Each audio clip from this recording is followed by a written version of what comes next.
कक्षा 7 विषय हिंदी इकाई 4 देश के नाम संदेश। कैसे हैं बाल दोस्तों? आज हम एक बहुत ही महत्वपूर्ण और हमारे देश के लिए हमारे नागरिकों के लिए बहुत ही उपयोगी मैसेज हम संदेश इस इकाई के माध्यम से पढ़ेंगे। आप भी हमारे भारत देश के भविष्य के एक जिम्मेदार नागरिक होने वाले हैं और अभी से हमारे देश के लिए आपके मन में अच्छे अच्छे देशाभिमान के मूल्य और देश को स्वच्छ रखने की, देश सेवा करने की भावना जागृत हो। अच्छे नागरिक की जो जिम्मेदारियां हैं वो आप समझ सके, इसी हेतु से यह इकाई हमें यहाँ पढ़ाई के लिए प्रस्तुत की गई है और बहुत ही रसप्रद तरीके से दी गई है।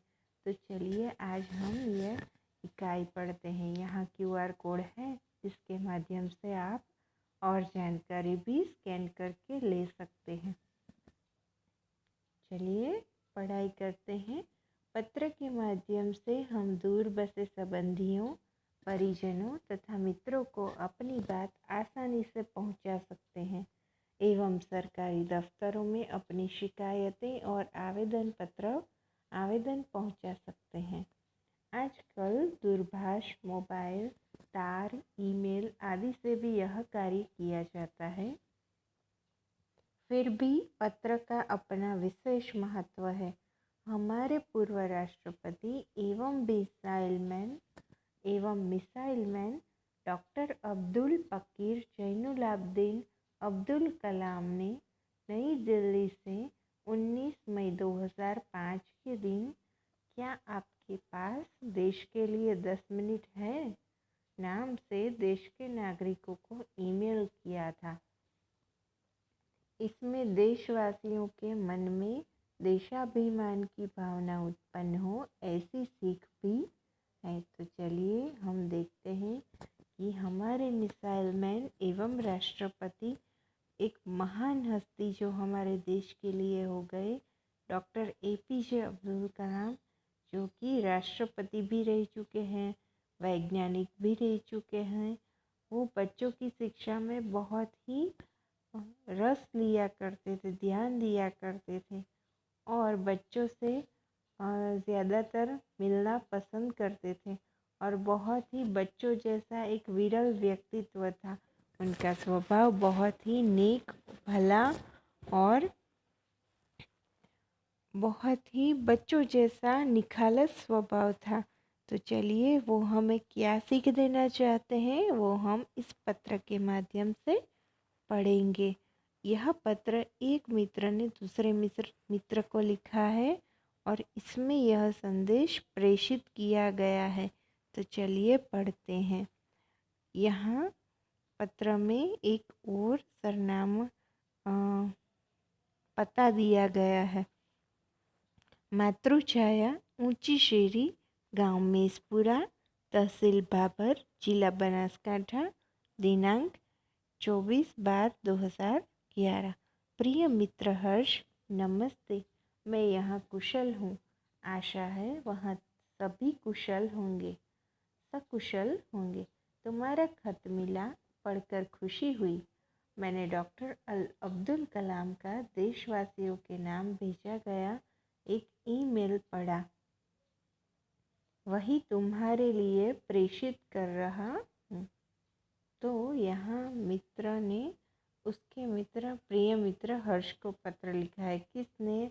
तो यह हम पत्र के अंत में नाम देख सकते हैं कि किरण ने अपने मित्र हर्ष को पत्र लिखा है और इस पत्र में सबसे पहले पता, फिर मित्र को हम क्या उद्बोधन करेंगे, प्रिय मित्र, और उसके बाद उसका नाम, नीचे नमस्ते।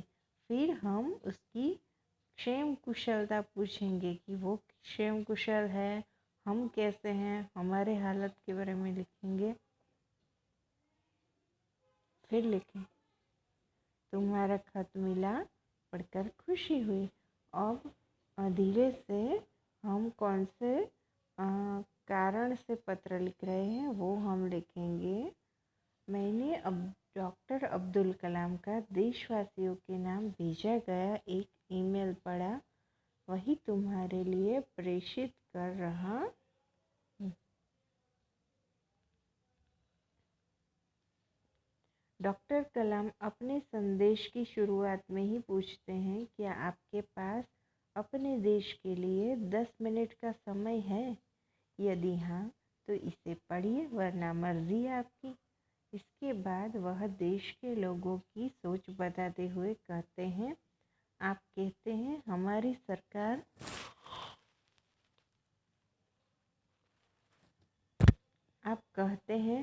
सरकार निकम्मी है। आप कहते हैं हमारी कानून पुराने पड़ गए।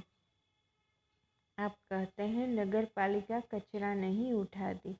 आप कहते हैं फ़ोन काम नहीं करता, रेलवे मजाक बन गई है, एयरलाइन की दुनिया में हमारी ही सबसे खराब है, चिट्ठी अपनी मंजिल तक नहीं पहुंचती। आप कहते हैं, कहते रहते हैं और कहते ही रहते हैं। आपने इस बारे में क्या किया? डॉक्टर कलाम ने सबसे पहले हमारी जो जड़ मानसिकताएं हैं उसके बारे में चर्चा की अथवा तो बात की कि हम क्या सोचते हैं। हम छोटी छोटी बातों में जो जिसका परिवर्तन हमें हमारी कक्षा से लाना है वो नहीं करते हैं, पर हर छोटी छोटी बात पर सरकार के ऊपर आरोप या आक्षेप डाल देते हैं। हमें दूसरों को दोष देने में देश में जो कुछ भी हो रहा है उसके बारे में सरकार को या किसी भी नेताओं या अधिकारियों के जो भी हमारे देश में शासन करता है उससे दोष मढ़ने में बड़ा ही मज़ा आता है। और ऐसा ही करते रहते हैं। ये हमारी मानसिकता हो गई है कि हम जब भी ऐसी कोई बातों की चर्चा होती है तो हम उसमें बड़े ही ध्यानपूर्वक रसपूर्वक अपना उत्तरदायित्व हमारे देश के प्रति क्या है ये भूल जाते हैं और सरकार को बात बात पर ब्लेम करते हैं, सरकार पर आक्षेप करते हैं और उन्हें गालियां देने लग जाते हैं कि ये सरकार निकम्मी है, ये सरकार ने ऐसा किया, वो सरकार ने ऐसा किया, कानून ऐसे हैं, नगर पालिका कचरा नहीं उठाती, हमारी कोई सुनता नहीं है, एयरलाइंस हमारी ही खराब है, रेलवे में जहाँ देखो वहाँ गंदगी होती है, भीड़ होती है, कोई हमने जो भी कंप्लेंट करते हैं वो भी नहीं पहुंचती है। ऐसी फरियादें हम करते हैं और करते ही रहते हैं, इसका कोई भी अंत नहीं है। फिर राष्ट्रपति ने कहा, मान लीजिए एक व्यक्ति सिंगापुर जा रहा है, उसे अपना नाम दीजिए, उसे अपनी शक्ल भी दे दीजिए। आप दुनिया के सर्वश्रेष्ठ हवाई अड्डे पर उतरते हैं, सिंगापुर में आप अपनी सिगरेट का टुकड़ा सड़कों पर नहीं फेंकते और स्टोर में खाते भी नहीं हैं। तो सिंगापुर जैसे देश में जहाँ बड़े ही दूर दूर के देशों से लोग प्रवास करने आते हैं, घूमने फिरने आते हैं, वहाँ सिंगापुर में इंटर होते ही, सिंगापुर में प्रवेश करते ही वहाँ के नीति नियम और कायदे बड़े ही चुस्त तरीके से, बड़े ही कड़क तरीके से पालन करते हैं कि सिंगापुर में जहाँ तहाँ थूकते नहीं हैं, सिगरेट पी है तो उसका टुकड़ा भी जहाँ तहाँ नहीं फेंकते हैं, वहाँ स्टोर में खाने की मनाही है तो वहाँ आप स्टोर में नहीं खाते हैं। आपको उनके भूमिगत संपर्कों पर रश्क महसूस होता है। हम वहाँ की स्वच्छता देखकर बहुत खुश हो जाते हैं कि यह कितना अच्छा, कितना स्वच्छ देश है। आप शाम 5 से 8 बजे के बीच आर्चर रोड पर कार चलाने का टोल टैक्स तकरीबन 60 रुपये भुगतान करते हैं। तो वहाँ शाम से 5 से 8 बजे तक जो भी आर्चर रोड पर गाड़ी चलाएगा, वैसा रोड है तो वहाँ हमें 60 रुपये तक का टैक्स भरना होता है, टोल टैक्स। तो टूक में अब्दुल कलाम जी हमें यह कहना चाहते हैं कि अगर आप दूसरे देश में जाते हैं तो बड़े ही अच्छे नागरिक बनकर वहाँ के नीति नियम कायदे कानून का बहुत ही अच्छे से पालन करते हैं।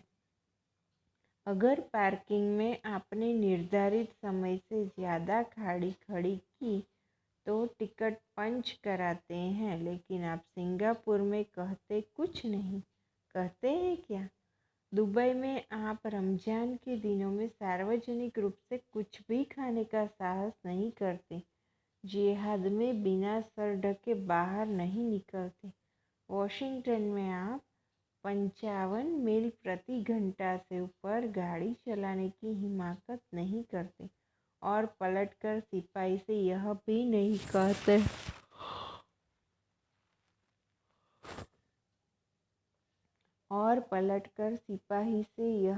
नहीं कहते कि जानता है मैं कौन हूँ, मैं फला हूँ और मेरा बाप फला फला मेरा बाप है।